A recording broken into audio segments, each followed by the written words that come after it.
So welcome students, in this video we are going to talk about something a little different. So from now on, for the next few lectures, what we are going to do is we are going to talk about some equations, right? So up till now we talked about systems, we looked at whether there is existence, uniqueness, and what are the properties which you can expect out of the solutions, right? Now we are going to look at some system which is given by this.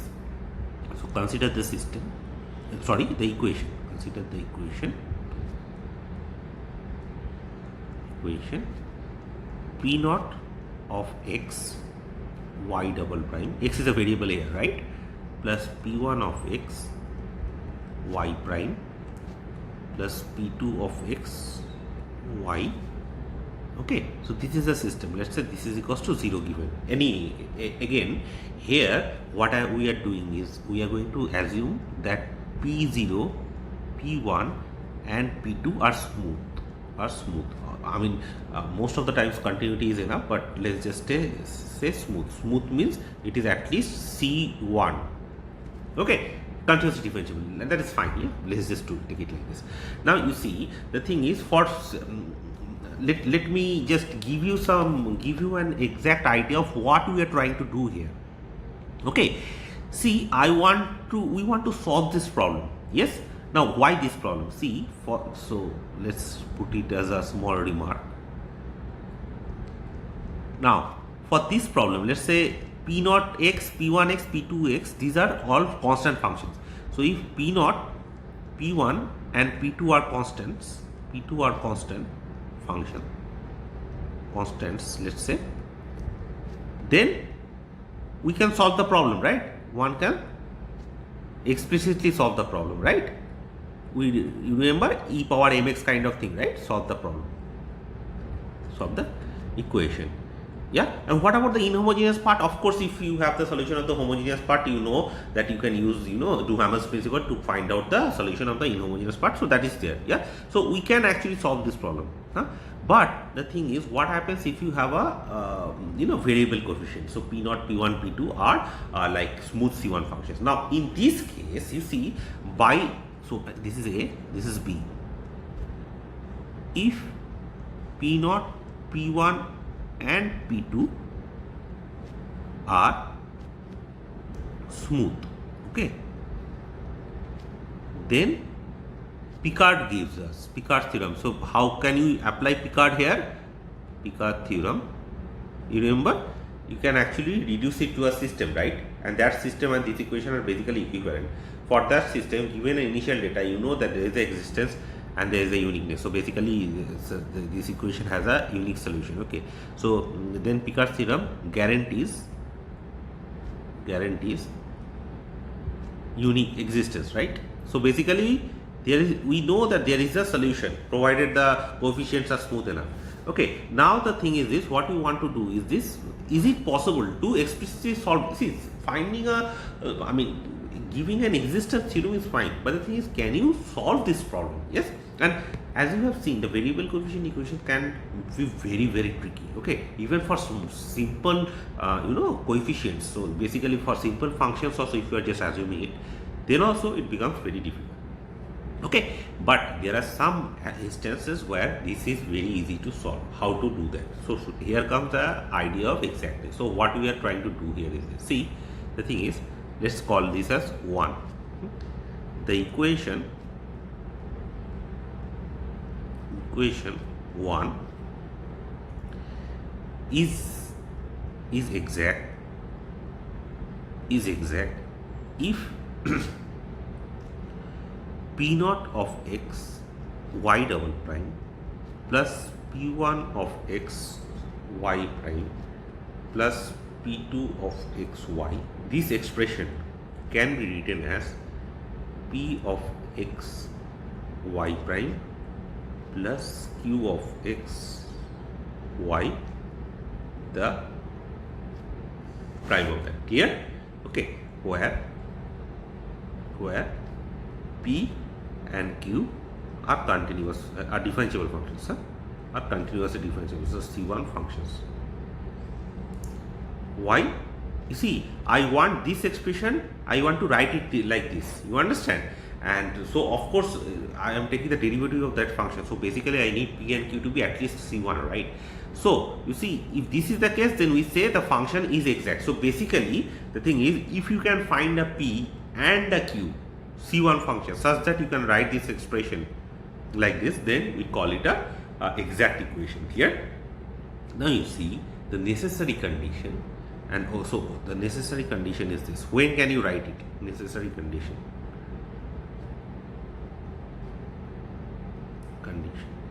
So when can we write it?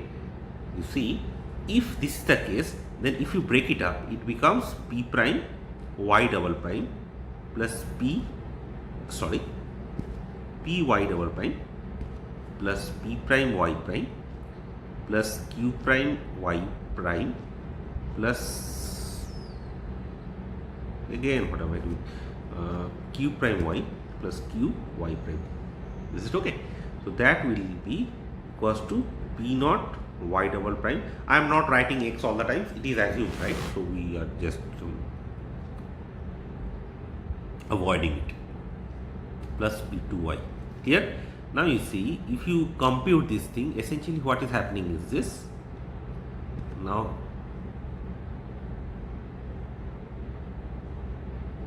hence one have that see this equation, if you look at it properly, it is what?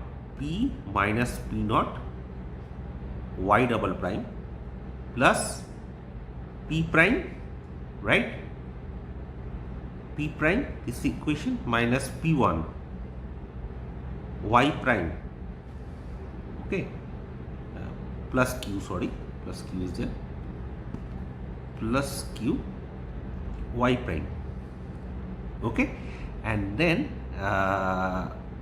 plus q prime minus p2 y equals to 0. This is okay. Now you see, I want my this expression to be equals to this, yes, and this should hold for all y. It's not for a fixed solution y, right? This should hold for all y. Is this okay? I hope this is clear.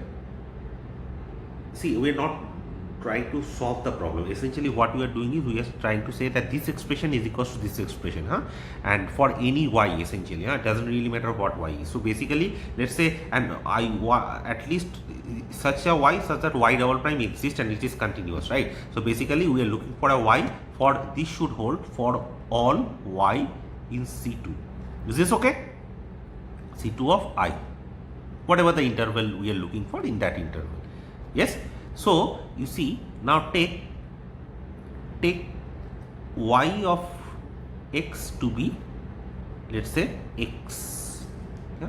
Then y prime is equals to 1 and y double prime, maybe I can take y to be 1. Let's take y to be 1. Let's take y to be 1 first of all. Let's do that. Y to be 1. So if you do that, then you see y double prime is 0, y prime is 0. So basically q prime has to be p2. Okay. So you get this expression, q prime equals to p2. That will imply what? So you know what is q. So q is such that q prime equals to p2. Okay. Now also if you take, let's say, yx to be x, okay, and q prime equals to p2, this is already given, right? So I will see, I mean, the choice of p and q is on us. So basically if we choose q prime equals to p2 and yx equals to x, then also this expression, the star should hold. So then what happens is this: if y is x, y prime is basically 1, right, and y double prime is basically 0. So this part is gone. So in that case, p prime will be p1 minus q. And similarly, you can also show that p has to be equals to p0. Okay, choose a nice enough function such that y double prime is equals to 1. This is 0. This is 0. Okay, you can of course do that, and then you can show that P equals to P naught. Is this okay? Yeah. Once you do that, then what happens is you are going to get, I did some mistake somewhere. Yes, one second. Y prime, P prime minus P1. So P1 is P prime plus Q, no? P1 is P prime plus Q. No, it's okay. Yeah. Okay. So now you see, therefore, these equations imply, this implies. What does it imply? You see, P prime is P1 minus Q, P equals to P naught, right? So P naught prime is P1 minus Q. That's what you are going to get, right? And then Q prime is P2. So basically, if you put all of this together, see what do we have? Let us write it here. Huh? This implies no. Let us write it here. Otherwise, we will get confused. So what do we have? P naught is P. P1 is P prime plus Q. And we have another one, right? P2 is Q prime. P2 is Q prime.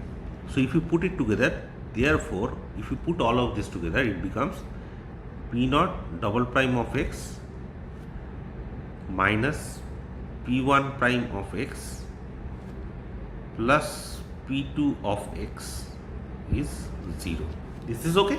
Huh? So therefore the differential equation 1 is exact if and only if, right, P naught double prime of X minus P1 prime of X plus P2 of X is 0. Is this okay? Yes? Okay. So this is the expression, right? Now the thing is this, see,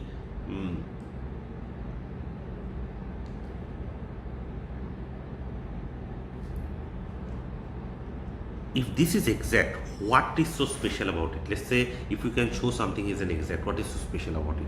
So let's look at this expression, x double prime, x square y double prime plus xy prime minus y equals to x to the power 4, and x is positive.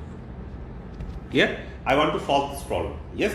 Now, by the looks of it, of course, this is in Cauchy-Euler form, right? So it can be solved. It is not a very answer. It's not like an unsolvable problem. It can be done, but it is going to be very messy. I will show you a very easy way of doing it. So what we are going to do is this. See, let's say here P naught of X is X square, P1 of X is X, P2 of X is minus 1. Okay. So if you take P naught double prime minus P1 prime plus P2, if you take that, that is going to be 0. Okay. That will imply that, let's call it 2. 2 is exact. Okay. Now the thing is, it is exact. So what? Okay. What do we get? See, what you can do is essentially, I mean, you can have a P1 and P2. See, you can have a P and Q such that this, you can write it like this, right? You can have a P and Q. And what is P and Q? P is P naught. And what is Q? Q is Q prime equals to P2, essentially. Okay. So therefore, we can write it as this. P is Q naught, right? So, you see, P is P naught. Okay. So I can write it as Py prime plus Qy whole prime. So P naught is here x square y prime. Okay, and then I can write it as plus Qy whole prime. Okay, what is Q? Q is nothing but Q prime is P2. What is P2 here? P2 is minus 1. Okay, so P2 prime is minus x. Okay, so xy. This is what you are going to get, right? The derivative of this. Yeah, this is equals to x to the power 4. We will get it like this. Is this okay? You understood what I am trying to say? See, here, if it's exact, you can write it like this. So basically, you see here, P naught is P, and what is Q? P2 is Q prime, right? What is P2? P2 is minus 1. So Q prime is minus 1. So Q has to be minus x. So it is this. Huh? So this is fine. Now you see, if this is the case, then I can write it as, we can write it as x double prime y prime minus xy equals to x power 5 by 5 plus some constant c. Very simple. Okay, and then we can of course solve this. This is just a first order equation, right? It's very easy to solve. So please solve this and see that this is the solution which you are going to. So this is the first order equation, first order differential equation. Yeah, you can use integrating factor here, very easy. It is your integral x, so basically you multiply it and after that you solve it, and this is the solution which you are going to get. X to the power 4 by 15 plus c1 by x plus c2 x. Is this okay? This is the solution. So you understood how the problems are solved, why exactness is so important. Okay, now let's look at an expression. What happens if the equation is not exact? So let, if the if the equation 1 is not exact, what happens then? Okay, so can you guess anything what is happening? What we will do is this. See, then we seek an integrating factor, if integrating factor. Okay, so what is the integrating factor? It's a positive function which you multiply with your original equation, and that will actually give you a exact equation. Okay, integrating factor, let's say z of x, that makes 1 exact, So you understood the idea. The idea is this. See, 1 is not exact, but can we make it exact? So basically what we are doing is we are assuming, we don't know whether such thing happens or not. What we are doing is we are assuming that, let's say there is a z, such that when you multiply the equation with z, what happens? Then the equation becomes this, right? P naught of z y double prime plus P1 of z y prime plus P2 of z y equals to 0. Okay, now let's call this thing as 3. Now 3 is exact if when, what is the expression? See, this is, let's say this is nothing but q naught, this is q1, this is q2, right? So when is it exact? If p naught z double prime, q naught double prime, you see, this is this expression, minus p1 of z prime plus p2 of z, this is going to be 0. Yeah, that's your expression. Okay, this will actually give you, so I mean I will write this equation as p naught q naught, right? So I will write it as q naught of x z double prime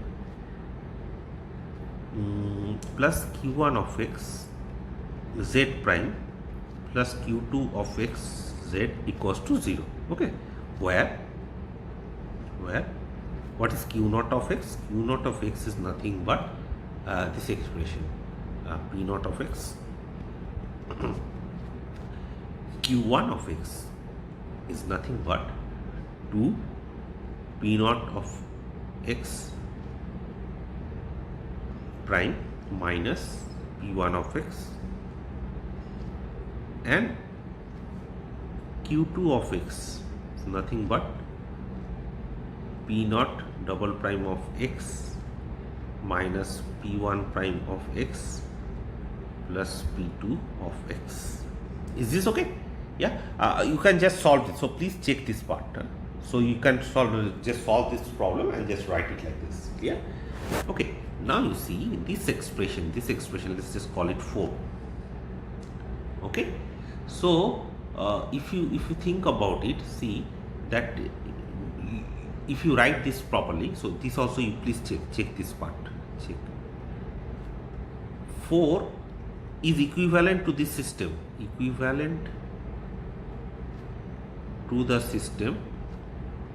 What is the system? Let's just call u1 prime, u2 prime, which is nothing but 0. Oh, sorry, I should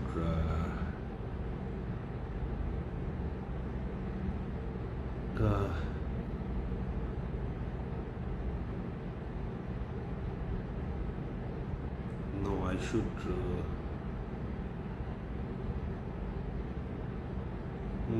I don't know which one I wrote here.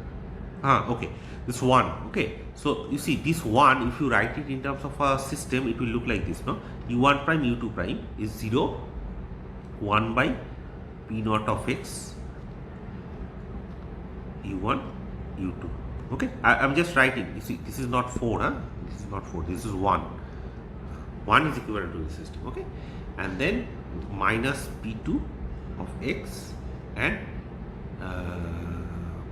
P naught prime of x minus P1 of x by P naught of x. Okay, please check this part. How do you check it? You see, first of all, what is from here, what is U1 prime? It is nothing but 0 times U1, 1 by P naught times U2. Clear? And the other part is U2 prime is minus P2 times U1 plus P naught prime minus P1 by P naught times U2. Right? So you put this expression here, and after that calculate it, you are going to get it. It's very easy. Yeah. So please check this part. This is for you to check. Also, so if this is the case, so you see, you can write it as, let's say, U1 prime U2 prime equals to some function a x times U1 U2. Okay. So you remember we talked about the adjoint equation. What is the adjoint equation? This is the original equation. So adjoint will be let's say this is x equals to a okay, at times x. If this is the equation, the adjoint will be minus a transpose, right? Okay, so you see, if this is the equation, okay, this also I want you to check. Then its adjoint equation, adjoint system is V1 prime V2 prime is 0 P2 of x, okay, minus 1 by P naught of x minus A transpose, right?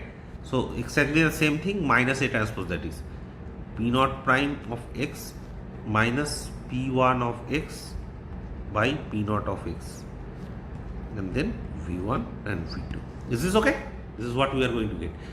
Now if you write this, you see, this is basically V1 prime is nothing but P2 of x V2, and V2 prime is nothing but minus 1 by P naught of x V1 minus P naught prime of x minus P1 of x by P naught of x V2. This is what you are getting. Now if you put everything together, okay, so this expression, if you put it here, therefore what do you get? You are going to get P naught of x, okay, V2 double prime plus P naught prime of x V2 prime equals to minus P2 of x V2 plus P naught double prime of x minus P1 prime of x V2, sorry about it, V2, okay, minus, so this is a little calculation, but we have to go through it, so please bear with me here, minus P1 of x V2 prime. I hope this is the calculation is correct, so please check this part. If you are not convinced, please check the calculation. Yes, I hope this is clear. So if you put it together, what happens? This is nothing but P naught of x V2 double prime plus 2 P naught prime of x minus P1 of x V2 prime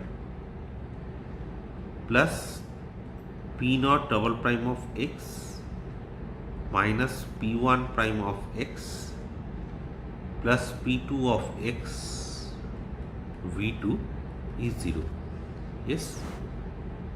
Now you see this equation, this equation and this equation are basically same. You see, this and this are basically same equations, right? Okay. So what is happening is this, that when you multiply a z and the basically that equation becomes a adjoint, this thing exact equation. That equation is nothing but the adjoint of the original system. You understand the original equation. So if you are given an equation, so basically what it means is this: if you are given an equation, right, and then you multiply it with an indicating factor, and if this equation is, after multiplying it, if the resulting equation is exact, then that equation is nothing but the adjoint of the original equation. That's what it is saying. Okay. Right. Now let's look at a definition. We'll put a definition here. Okay. You see, the thing is, one is said to be okay, self-adjoint. So basically, when it is the same as the equation is same as its adjoint. Okay. So if the equation and its adjoint equation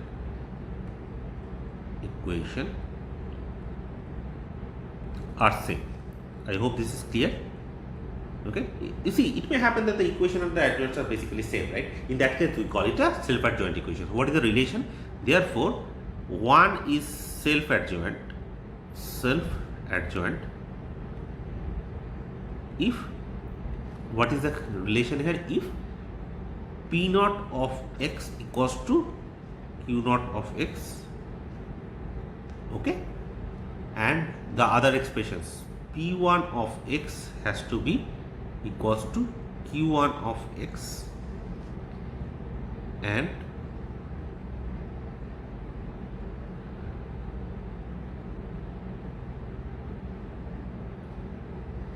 P2 of x equals to Q2 of x. Is this okay? See, adjoint equation, this is the adjoint equation, right? The original equation is this. So basically it is P naught is Q naught, P1 is Q1 and P2 is Q2. That has to be the case. Okay. See, P naught and Q naught are already same. If this is equals to, if Q1 is equals to P1, then basically that will say that P1 equals to Q1, then it says that P naught prime has to be P1, right? That's what it is saying.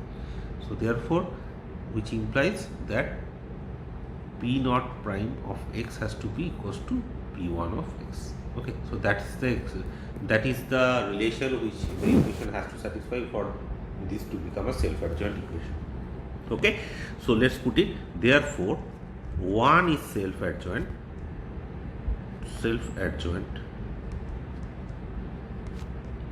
if, okay,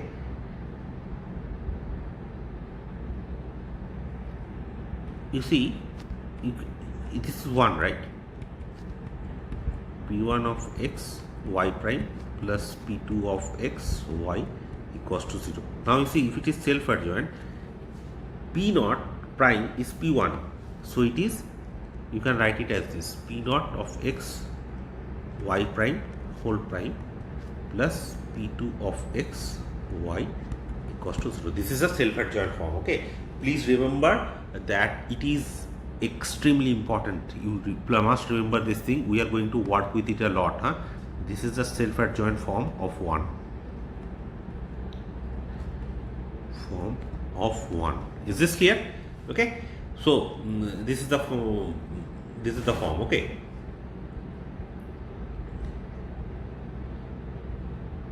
So you see,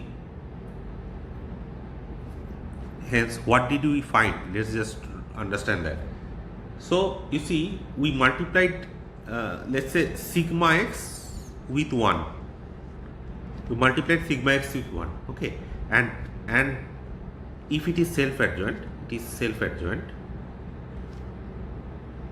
what is the expression?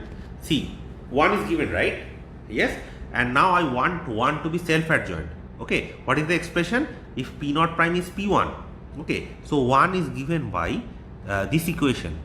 I multiplied by sigma x, and then if it is self-adjoint, what happens? That P naught prime is P1. So in that case, it will look like this: that sigma x P1 of x should be P naught prime, right? So in this case, P naught is sigma x P naught x. The derivative of that is equals to sigma x P naught. Is this okay? This is same as nothing but sigma x P naught of x, the derivative of that, by sigma x P naught of x. Let us do it this way. So then that will give you P1 of x by P naught of x, right? So that will give us, once again, that will give us sigma x is nothing but, you see, if you integrate both sides, what is going to happen? It is be 1 by P naught of x exponential integral over x P1 of s P naught of s ds. This is what you are going to get, right? So what happens is, you see, if this is the integrating factor, which will actually, when you multiply it with your equation, will actually make 1 exact. So hence sigma given above turns an equation, turns 1 into its self-adjoint form. Adjoint form. So I hope you understood what I am trying to say. See, what I am trying to say is this: if you are given 1 and if you want to put it in a self-adjoint form, what you do is you multiply it by sigma. What is sigma? Sigma is essentially this. Okay, so if you multiply it with this equation, it actually becomes its self-adjoint form. Okay, so that is how you transform an equation in a self-adjoint form. Okay, now the next part is very, very, very important. Okay, so let me put it very, very, very important. Okay, yeah, please understand what is happening, because we are going to use it to solve many a problem. Okay, fine. So you see, the thing is,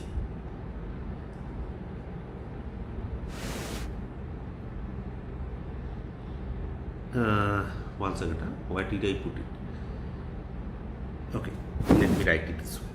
See, sigma naught of x, let's say sigma, sorry, not sigma naught, sigma of x is such that it makes it self-adjoint, right? So if you take that sigma, so sigma is an integrating factor which makes the equation self-adjoint, times P naught of x y double prime plus sigma 1 of x, sorry, what am I writing? P1 of x y prime plus sigma of x P naught of x y equals to 0. This equation is self-adjoint. Let me write it this way, self-adjoint. Clear? Okay. So I am going to deduce something, yeah, and I am using a little facts here. So please understand this. See this equation. So let's call this as star. Star is self-adjoint. Yes, and its solutions,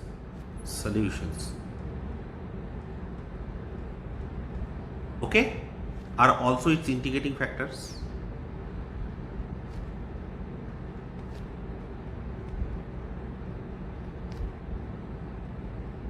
Integrating factors, right?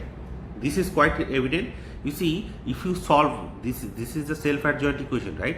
So if you solve this equation, the solutions, that will also be an integrating factor, right? Okay, so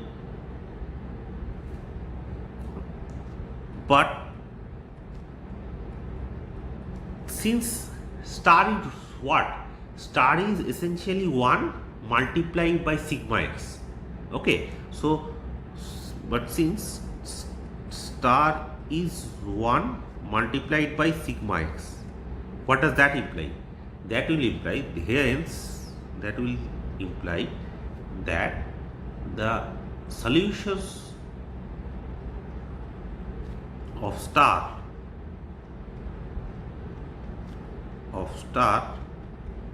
okay, is same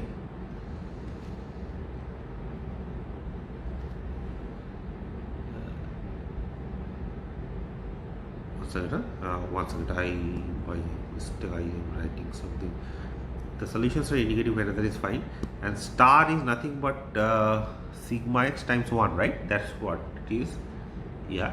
So you see, okay, so hence sigma x times the solution of 6.1, sorry, the 1, sigma x times the solution of 1 okay, are the solutions of the solutions of star, okay, which are also the integrating factors, okay, because solutions are integrating factors, okay. So sigma x times the solution of 1 are the solutions of star, okay. So but since the integrating factor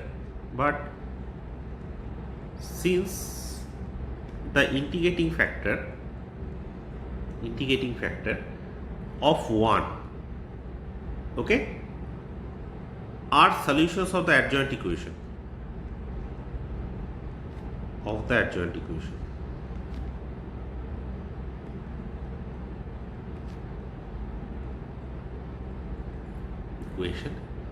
okay, then what do you have is, see, we will write, how do I put it, maybe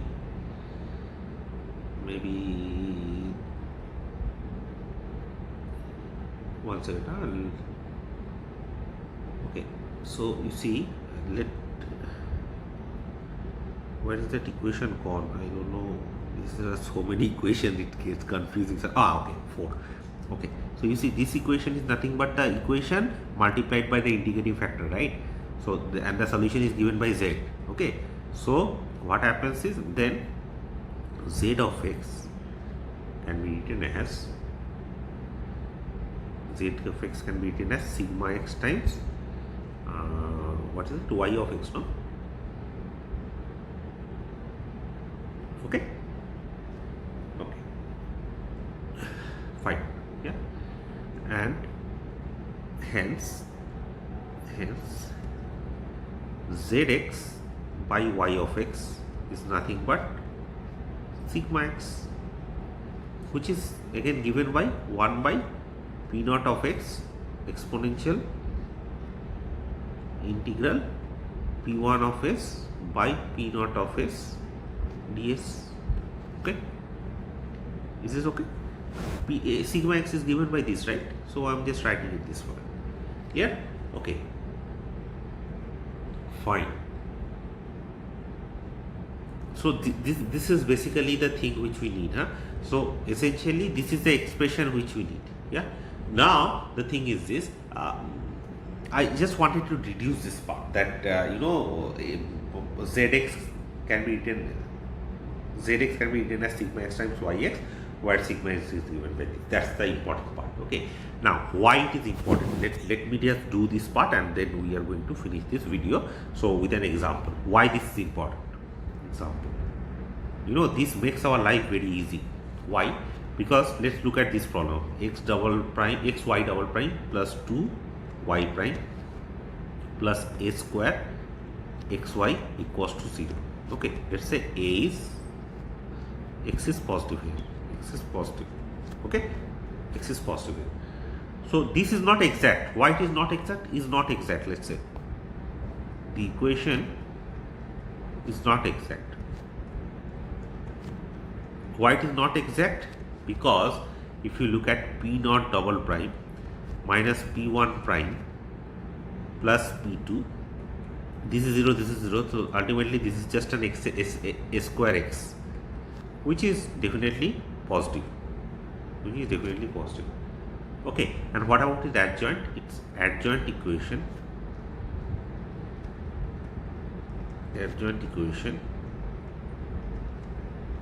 is, what is the adjoint equation?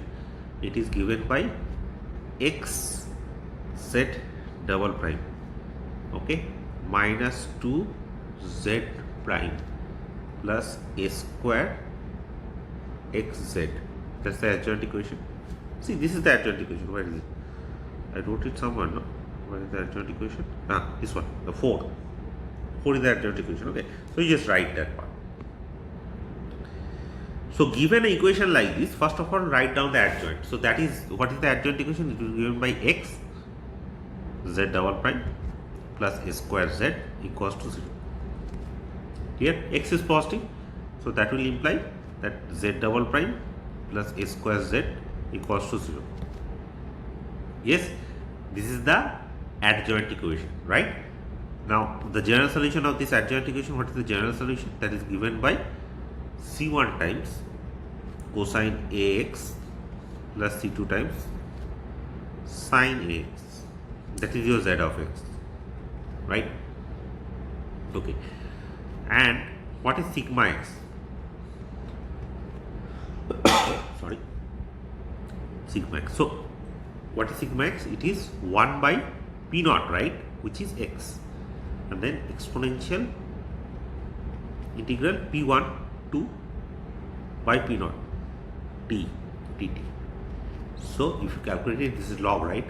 Log square. So basically it is x square by x, which is x. Okay. So hence, what is the solution of our original problem y of x? It is nothing but zx times sigma x, right? Sorry, zx by sigma x. Zx by sigma x. I hope this is correct. Okay, fine. It is c1 times cosine ax by x plus c2 times sine ax by x. Is this okay? This is how you solve the problem.